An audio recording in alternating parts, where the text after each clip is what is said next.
when I was 17 before my first job, wouldn't have a clue what a mentor was, wouldn't think I need a mentor. And the reason why I want to tell you this story is because I didn't even know I needed a mentor. I didn't even want a mentor. I was out on the harbour, beautiful day in Sydney Harbour. It was actually our boat that we were on. And my sister's boyfriend had her boss on the boat. Anyway, didn't even know really who he was. I was introduced. I was only 17. I was having a fun day. Like anything, someone new there, bit of new entertainment. I like to, perform like the performing seal. And I was just chatting to this guy and he's like, wow, you're really witty. Wow, you're really quick. Yeah, he's like, have you ever thought about a job in foreign exchange? And I'm like, what? It was so random. I wasn't looking for a job. Two, I wasn't looking for a mentor. And it was the job that I absolutely needed. And it was the mentor that I absolutely needed at the time. I didn't even know it. And I think that's a great thing with looking for the right mentor and looking for the right people in your lives. Half the time you don't actually even know that you needed it. So this guy turns around and says, well, why don't you come in for a job, on Monday? And that led to, a really successful career for me in foreign exchange. I made sure that the person that put me in that position, I always checked in with him along the road of my career because he had been in foreign exchange as a broker for quite some time before me. And I would always check in with him and say, do you think I'm doing the right thing? And, just general chit-chat conversations. And a lot of people think that its mentor is like this godly figure that is going to come and, make everything okay and answer all your problems. I think the biggest thing with a mentor is you've got to respect that person. And it doesn't, like, this guy was not in a career or in a job that I'd even think of in a million years. In looking back at that career in foreign exchange, if I hadn't done that, it wouldn't have led me to so many different areas. And having such a high pressurized first job, I really did need someone to be able to sort of lean on and talk to about that industry because it was foreign exchange. It was a very foreign industry to me. No one in my family could really help me out with it. The pressure of being, on a trading floor and stuffing up. And that was the hardest thing was, if you stuff up on a trade, it's millions and millions of dollars. We're not just talking, I can rub that out and write it again. It is a very high pressurized industry. It was a very male dominated industry. It was nothing that I think I would ever have experienced again, but how amazing that I got to do that just through one connection and one person. And you're probably thinking, oh yeah, well, I'm not going to meet someone new. I'm not going to, my father taught me from a really young age, always bother to find out someone's story, always bother to ask questions with someone, always bother to, find out what other people do. And I think through that in life, I have met so many fantastic people that have given me great connections, have been able to give me some fantastic advice. And I look back now and I think, yeah, they were great mentors in my life. I didn't look at them and think, oh, yeah, well, that was a mentor and that person was a mentor and I'm going to go out and seek some help from that person who then became a mentor. But that's exactly what, making connections happens. That's what happens when you bother to chat to people. You bother to put down a phone for 5 minutes. You bother to close a computer for 5 minutes. My first job, obviously, I ended up staying there, for quite some time, and that was a great, connection within the industry. I then moved into something totally different, which was hospitality. And you've got to seek out people that you admire and that you respect. And I think that's the biggest sort of inroads. And it can be that accidental friendship that you form with someone that ends up being a really incredible mentor. When I went into foreign exchange, I was in sales. And I think you're either a natural born salesperson or you're not. And there was a chef there that used to cook for me every day, and he used to make me these bread rolls. And I know I mentioned that in the last episode, but what's important is he had been in the hospitality game for years and years and years. And we used to have these little chats and little conversations about, the egos that existed within hospitality and also the hierarchy. And I think in any profession there is a hierarchy. With lawyers, you've got partners, and then you've got, people that progress downwards. In hospitality, you've got the general manager, then you've got the food and beverage manager, then you've got the rooms manager. So no matter what career you have, there are always layers. And I found that this accidental mentor, again, was our little chats that we used to have over lunch with this chef. He would really explain to me a lot of his experiences within the hospitality industries and the egos that existed. And I think through that sort of accidental, and I look back now and know he was a mentor to me, but at the time I just thought they were casual conversations. And I think that helped me so much in my career at Ritz Carlton. And I ended up becoming on the executive committee, which was, probably about 10 people that end up running, a particular hotel. And that for me helped me so much because he made me understand, as a young 21-year-old in a very high-paced industry, we had every celebrity from, Madonna to, Princess Diana. It was the, creme de la creme of this hospitality industry. He really made me understand the ins and outs of an industry that I was quite new to. And through his mentorship, I think that made me, be a lot more accepting of a lot of, my boss's powers and how that they related back towards me. And I think that's the biggest thing with mentors, because they've walked in your, they've walked the path before you, whether it's directly related in your industry. And like he was a German pastry chef. So, and I was in sales and marketing, but it helped me understand the overall industry. And I think that was, exceptionally helpful. When I moved careers out of hospitality and moved into real estate, into property, my first boss, Andrew Hunter, incredible guy that I really just met him for coffee. I wasn't going for a job. They didn't have a job, but I'd been for a couple of jobs with other firms. I'd been for a job at Jones Lang, and it's quite ironic because Jones Lang have been in the press quite a bit at the moment for being quite sexist and bad to women. And I went for a job with Jones Lang like 30 years ago, and they said to me, women traditionally do well in commercial property. So I was meeting with Andrew Hunter to discuss, I'd been offered, 3 different roles within the Sydney commercial market. And I really wanted to discuss with this guy who he ran a company called Chesterton International, what he thought of the other 3 roles that I'd been actually offered. So I sat down to meet with him, and, I said, I really didn't like the way that they said, females traditionally do well in the commercial area. I said, I actually think I'd really love to go into industrial property because, with Ritz Carlton, all my clients were in that South Sydney area, and I was dealing with, textile companies, and then the next day I'd be dealing with a panel beater. And I know that area down there so well, and I really love the idea of sort of jumping around into all these different industries. So this coffee that I had gotten to ask for some advice ended up turning into a job proposition. He said, we don't have anyone down in that South Sydney area, but this is what we do have in industrial, and this is the way these people work. And I said to him, well, would you consider opening something down in South Sydney? And he's like, well, yeah, I don't know what. So through a casual coffee that I've asked someone for advice on 3 other jobs I'd been offered, I ended up creating myself a position within a company that I ended up, staying with for years, and ended up looking after all of the industrial. So I found myself, all of a sudden, I'm in a company called Chesterton International. I'm in industrial. I know very, very little about the industry. I do have a property valuation that I'd already studied. So it wasn't like I was going in blind, but I think until you get into the industry, and this amazing guy called Steve Skipper, who was my boss at the time, really taught me a lot. Went into the in-depths.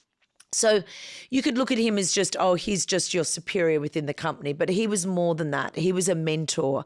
We used to, have coffee together every morning. We'd have lunch together every day. I was really the sponge absorbing everything that he was there to teach me. And I think he understood how much I respected him. And looking back today at, a 21-year-old going into an industry that I had no experience in, by that stage I was 25. Going into this industry, having no experience, really absorbing like a sponge. And that's what I think finding that mentor is that person that's not only teaching you about a career and a job that you are developing and going into, it's really understanding where you can go to. And I really respected this guy, and he really taught me so much about the industrial property industry.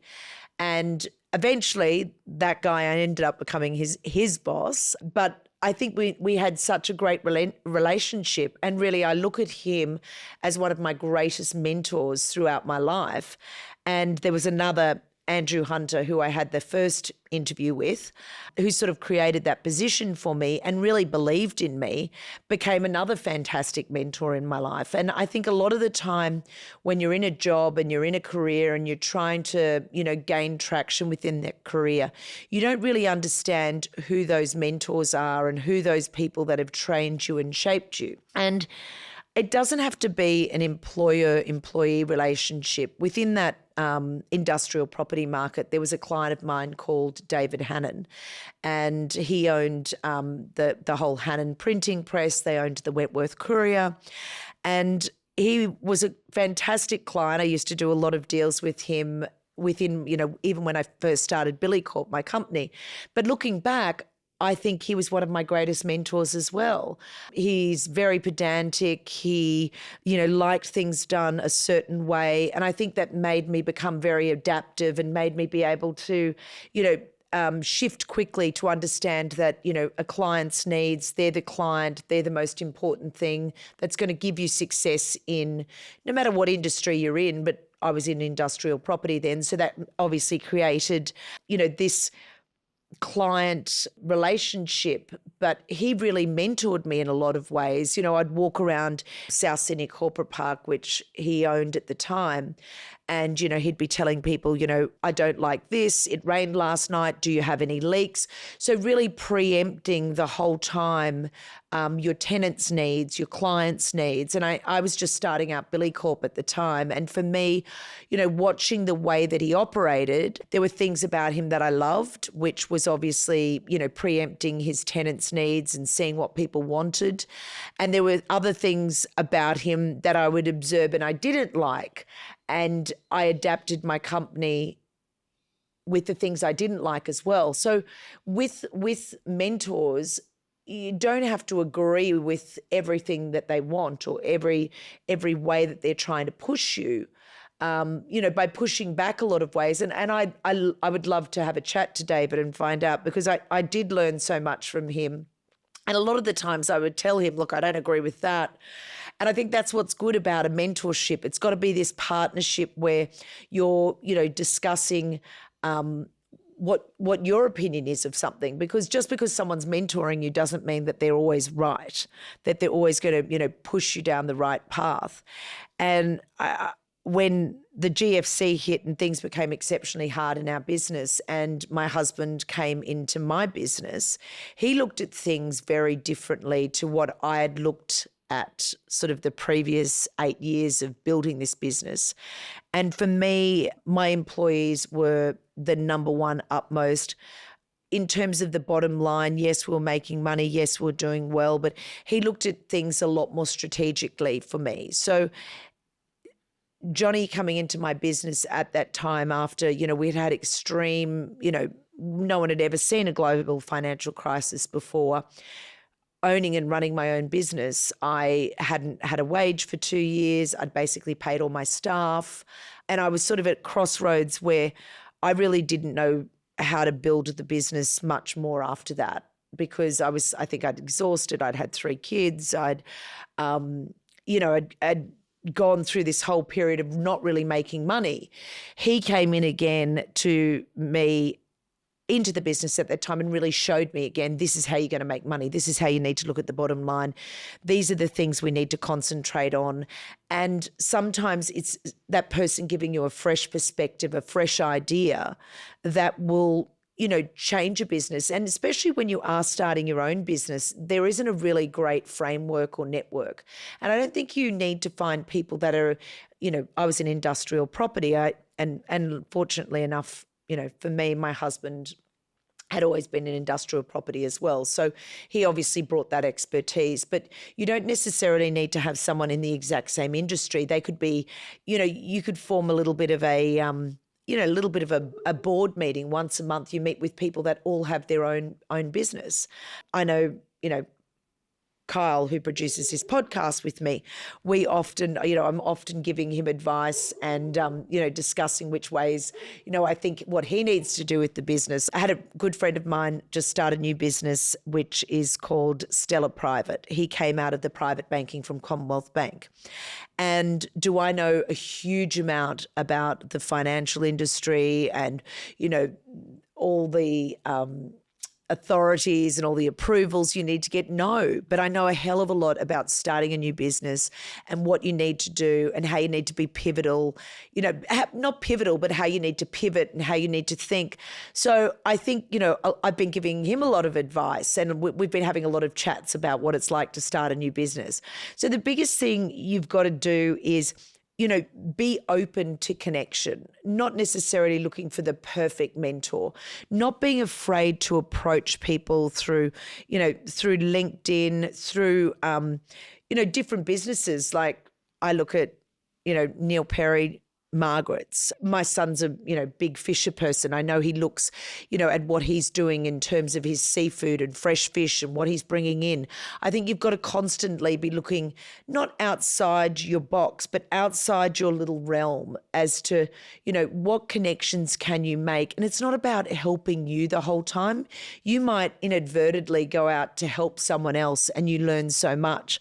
And I do want to do an episode on, it's called, reverse mentoring, where I do a heap of mentoring with young people, but I think I get way more out of that mentoring or those mentoring sessions than any of them do, because I learn so much, not so much about, where the market's at, what the job prospects are like out there, how, different generations are feeling, how different, struggles that people are experiencing. That helps me with my own kids.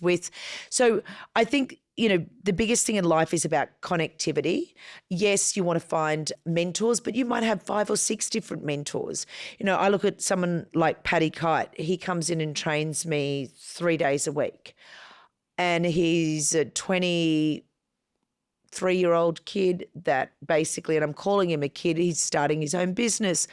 But what I get out of him 3 days a week in terms of, motivation, in terms of being focused, in terms of, my fitness and my health, what he teaches me, then I obviously chat to him about his business and what he's doing. So, and I hate the word because it's so cliche, but it's such a cross-pollination of ideas, of industries. I think the biggest thing you've got to look for in life is connections. It's not for the perfect. Nothing is ever perfect. No one's ever going to, take you to where you want to be in life. And where you want to be today in life might not be where you want to be tomorrow. And I think as long as you keep evolving, and it does, all of these things relate into so many topics I've talked about before. It talks about marriage, being able to evolve in a relationship and constantly recreate and constantly, progress and move on.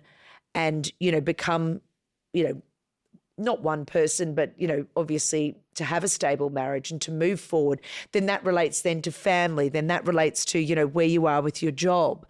So I know this episode's, about mentoring and finding the perfect mentors, but I think you've got to look at, just connecting in life and, with your career, it doesn't need to be the perfect person that's in your career. It could be a perfect person that you respect that's going to take you on a path that you want to go to.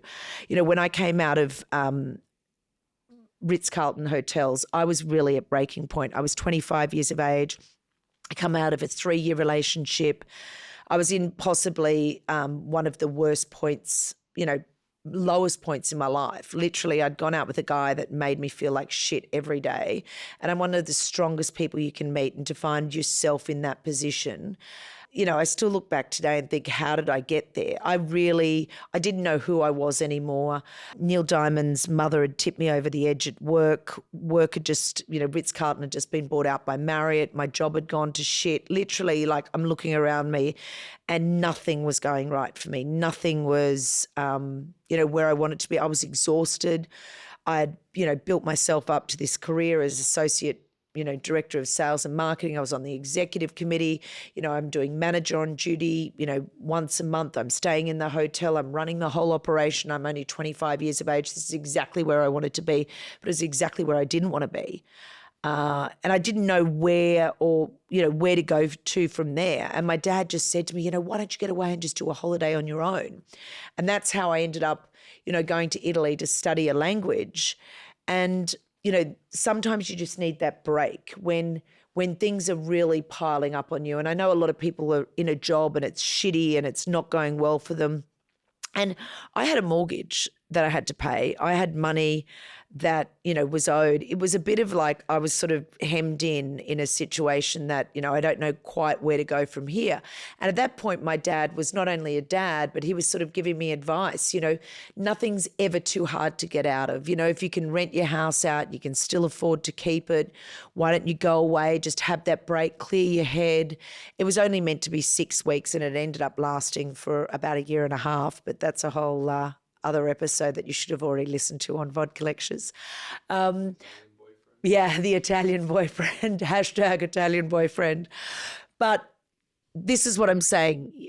Listen to people. People sometimes know better than what you're going through. And that for me at the time, I could have stayed on that treadmill and who knows where I would have ended up. I was definitely heading for a nervous breakdown. And I think that, someone coming in and putting that sort of line in the sand for me going, you don't have to stay in that job anymore. Not enjoying it anymore. You don't have to stay living in Sydney. You can go away and have a break. You can go away and give yourself, that time. And I think that for me was a real, position where so many mentors had built me up to this incredible career, this incredible income. I was making massive money for a 25-year-old. But then, that one bad relationship, that sort of, it all just compiled on top of each other. And then looking at that person to give you that advice, because I could not see the forest through the trees. I was literally so clouded on everything that was going on in my life. And I just needed that person to come in and go, nah, come on, this is what you need to do. So reach out when you're feeling overwhelmed or before you feel overwhelmed, or you can just be reaching out to someone to get a bit of guidance that you can't sort of see where you're going to go to the next point in your career. You might be hemmed in at where you currently are. And I think by reaching out to other people and getting advice from other people, you never know where that leads you. Comes back to the point of, if I was never on the boat out in Sydney Harbour, where the guy offers me the job in a totally male-dominated industry, that I decided to take the chance and go for it. And that's the thing in life. You don't need to have all the answers going into something. I didn't have all the answers going into that foreign exchange that took me to all those different careers. I didn't have the answers leaving to go to Italy to try something new. What I didn't have was I had no answers staying in that career at the time. And that's sometimes when you have no answers to something, that's when you realize you really need a mentor.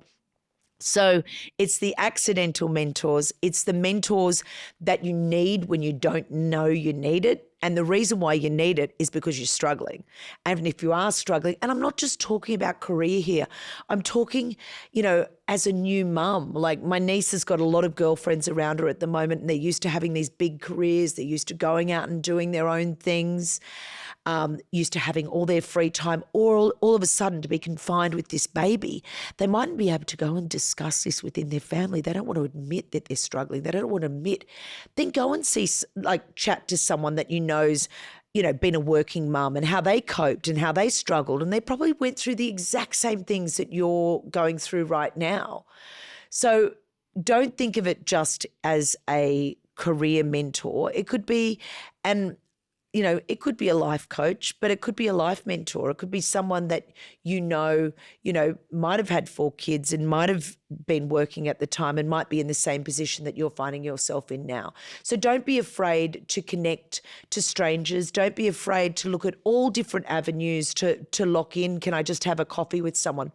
People, you'll be surprised at how much they will love connecting, how much of an ego boost it is for someone to get that call and say, look, I'm struggling at the moment. Would you mind, giving me a few, tips on where to go with my career or a few tips on where to go with my life?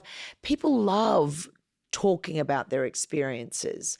People love sharing their advice. I know for me, I get so much out of mentoring, and it's on so many different levels. I'm going to have on a future episode coming up a girl called Tia that I haven't spoken to her for 3 years. I can't wait to hear how my one little mentoring session changed her life. Like, what an ego boost is that for me?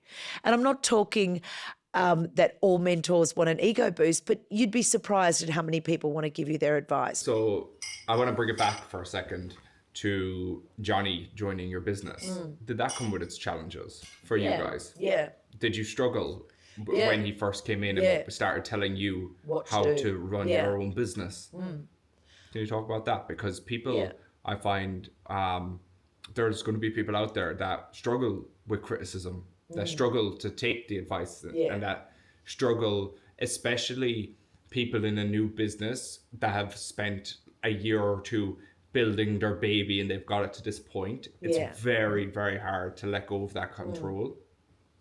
Yeah, I think Johnny, after the GFC coming into my business, was such a welcomed relief that he, was coming in to support me and really sort of provide a different structure and a different, viewpoint.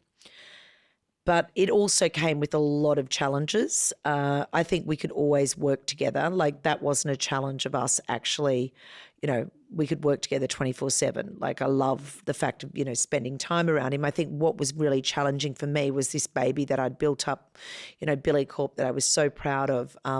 He started to question me and my targets and, where was my, where were my budgets at in terms of sales and in terms of leasing. And I'm sitting there thinking, you absolute dickhead. Like, at the end of the day, you knew I was up feeding Nico all night last night. You know I haven't slept. You know that I've had the most incredibly hard week, with the kids at home, plus trying to run this business. And you're sitting across from me, you absolute dead shit, asking me what my budgets are. So I think that's one of the biggest fights we've ever had in our whole relationship, because he was just looking at it from a business perspective and like, you need to do this and you need to change this. And I literally I'm looking at him and smiling across from him. And once we finished that sales meeting, he went downstairs and hopped into his car and I went down and I just ripped the hell out of him, because not only was he telling me how to run my business, which I'd successfully been able to run for the last, 8 to 10 years, he was then he knew what I was doing at home as a mother and struggling and coping with a newborn baby and all that sort of thing. And then he was trying to turn around and tell me, what I needed to do with my sales. And I'd been doing really well. From his perspective, he was just trying to show me a new way and a new way of progressing and going forward. And I think, it was a really interesting point within, our relationship, both personally and professionally, to know what boundaries to cross. Because at the end of the day, Billy Corp was still my business. I was still the boss of that business. You've come in more as a consultant. And I think, from that day forward, we really looked and, when we were starting Logos, and I worked for Logos in China, and I had to get permission to work for Logos in China. And I was an unpaid employee, which was, that wasn't hard because obviously we were building our business, but I had to be an unpaid employee just the way the structure of the company was. And, they didn't allow nepotism and, people to employ family members. So I literally started... Yeah, Logos. So Logos was a company that, Johnny started both here and in China after Billy Corp, and he came into Billy Corp when he was allowed to start his own business. once he left his current job, he had to have quite a bit of time, gardening leave. So when he was allowed to start a company, a good mate of his, Trent Iliff, and him started Logos together. And when we decided to move over to China and Johnny was out capital raising and, building this business all over the world, I was sort of left in China just with the kids and started to get bored after massages 24/7 and went in and started assisting with Logos in China. And that's when I really got the employees to start chatting with each other and, really trying to develop a culture when, Johnny wasn't there. So I think, going from, the time in Billy Corp where Johnny was, I suppose, a mentor for me, when my business was floundering, then, we really sort of found a groove from then onwards in business together. Really, you could only ever have one boss, I think. And I think, Logos was his baby and he and Trent were incredible partners for so many years together that, when I went in and sort of worked within that business, I was always, relating back to him what might have gone on in the office that day or what might have happened and how I was trying to get staff to connect.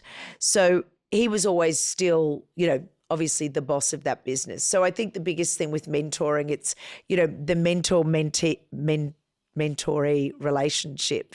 Although you can learn so much from both parties, there still has to be sort of one person, in charge driving it. And I do love so much when I am mentoring someone and, they start coming back to me saying, oh, you haven't gotten back to me with this and you haven't followed up with me with this. That's when I know that they really have wings. That's when I know they really have legs. That's when I know that they're ready to go out on their own and they don't need me so much as a mentor.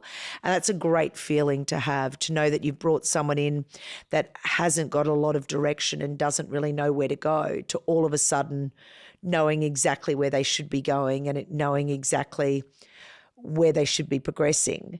And I think that's, with anything, with, people that work together, in relationships, in a lot of partners that also want to have comments on other people's careers and have input into someone else's business. And I think that's a really important to know the boundaries. And, mentoring is a lot about boundaries. It's a lot about getting that person to be self-sufficient on their own. And that's what makes the most successful, mentor-mentoree relationships are the ones that can, feed off each other, but then be successful on their own.